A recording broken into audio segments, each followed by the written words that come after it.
Everyone says, I'll start when I feel motivated.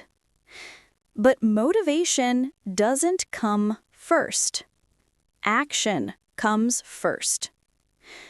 When you move, motivation follows.